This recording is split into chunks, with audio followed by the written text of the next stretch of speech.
Hey folks, it's Hill, Hollow Knight no-hitter and 2003 Primrose Valley Air Guitar champion, with one tip for every Hollow Knight boss. No messing about today, you already know to subscribe if you want more Hollow Knight tips and tricks, and of course you know I've got a whole raft of guides to check out, so I'm not going to mention either of those things. You can nail the falling rocks to hit False Knight and Failed Champ, and damage him at any point, especially useful during his tantrum attack. Start the fight early and skip Hornet's dialogue by firing Vengeful Spirit at her before you land. Also, don't pogo on her. Equipping Steady Body and Quick Slash makes this fight a joke.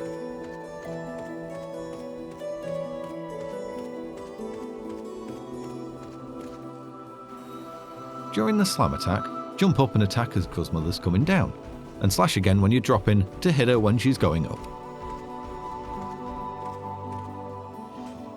Pogoing just on the edge of its hitbox will keep you safe from most spits.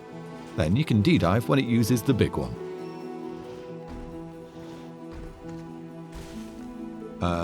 The left one has less health. Also, you can use the little Vengeflies as stairs, so you can do this. During its second phase, you can hit Soulmaster with either a nail or a fireball during its D-dive.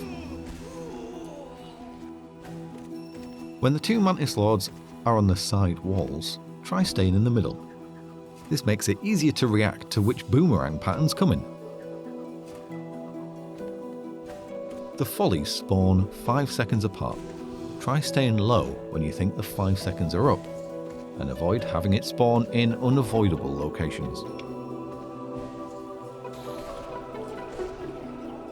The little spit indicates which hole, the enemies will fly out of. Here's a tried and tested attack pattern to get loads of damage in safely against Watch Knights. This is with nail 1, by the way. Fireballing the jellies into Uumuu will instantly break the shell and cause loads of damage. It also makes it almost completely safe, even if you miss. Crystal Guardian can be really easily killed by staying close, attacking with the nail, and shade cloaking through them when they line up a laser.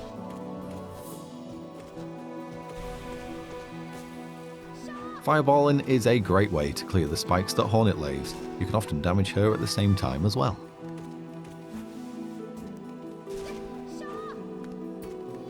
You only do 1 point of damage to Hollow Knight while he's stabbing himself, both from spells and the nail, so use the time to either heal or fill up on soul.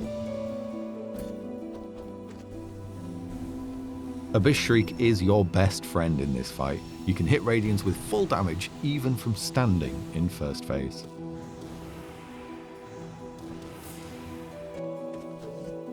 D-diving during the large spit attack will give you iframes to avoid them. Doing it over and over will deal massive damage to Broken Vessel, while making it almost impossible to take any yourself. There are 3 ways to avoid the Hammer Mexican Wave: Shade Cloak, D-dive, or a well-timed dash if you don't have Shade Cloak available. The saw will always move towards you just as it's falling. The best way to avoid it is to move towards it and go underneath. Alternate sides, and repeat. Charge Nail Art while Gorb is attacking, then unleash a Dash Slash between attacks. While he's only got 1 shield, just use Dash Slash for damage and soul. Then unleash Hell via Fireball when he gains a second.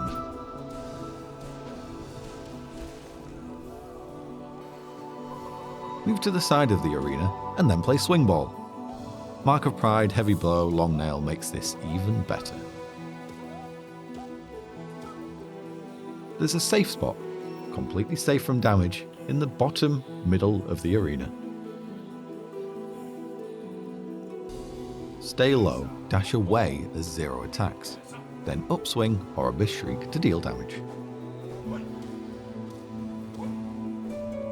You can Abyss Shriek to deal damage to Traitor Lord before he even enters the arena. D-diving while Ogrim is buried will pop him up out of the ground and stun him.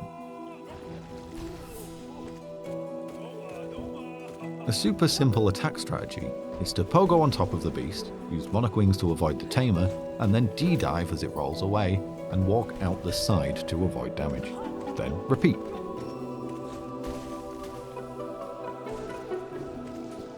Obblobles spits are not actually as random as you think. They attack in this pattern.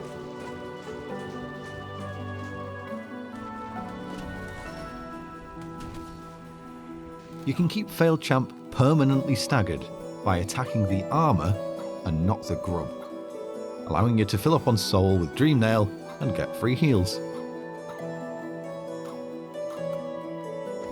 As Grey Prince Zote leaves the screen to do the falling attack, you can use D-dive to avoid damage from the boss and from the waves and get some good hits in yourself. Unlike Dung Defender, White Defender does not get popped up by D-dive. You can, however, keep him in an infinite keepy-uppy loop.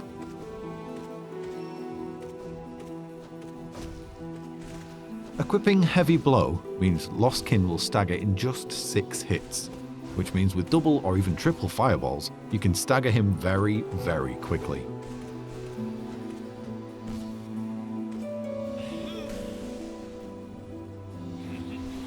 As Soul Tyrant is crystal casting, if you dash towards him, you'll completely avoid the crystals, even if Soul Tyrant's on the ground. You can Abyss Shriek Nosk during his drip attack when he's off screen, and deal huge amounts of damage.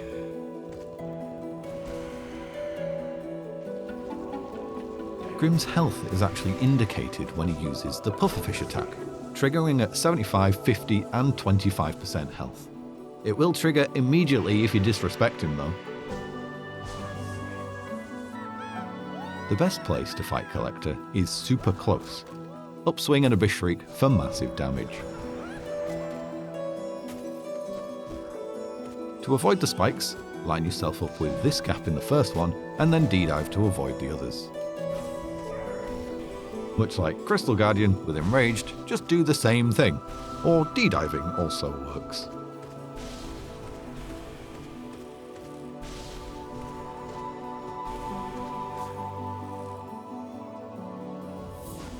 Both Shade Soul and D-Dark are a great way to damage both brothers at the same time.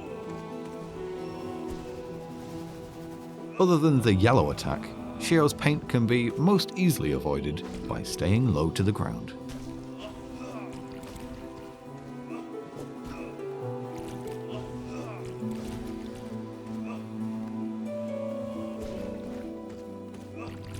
For Sly's second phase, charge Nail Arts while he's zipping around, move over to the side, and then Great Slash just after the spinning attack.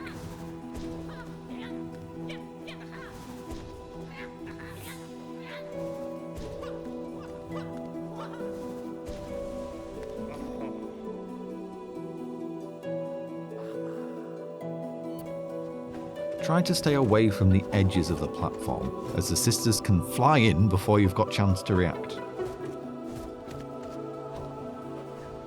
This is Wing Nosk's hitbox. It's super wonky, so be careful when pogoing, as you can't hit the wings. The Geyser attack always activates 4 times at set intervals, and it's based on the knight's position. Use this to control where they activate, and you'll have space to shriek or nail Grimm. Use Pure Vessel's speed against them. Jump and downswing as they charge to avoid getting hit and to deal damage. This also works for the 3-swing combo. You can clear the spikes on the arena floor by D-diving on them. The iframes will save you from harm and it'll instantly force them to drop. So there you go. It'd be great if you left any tips you have for any of the bosses in the comments, and then I can use them to make a community boss tips video in the future. Remember, Discord, stream, watch stuff. The end.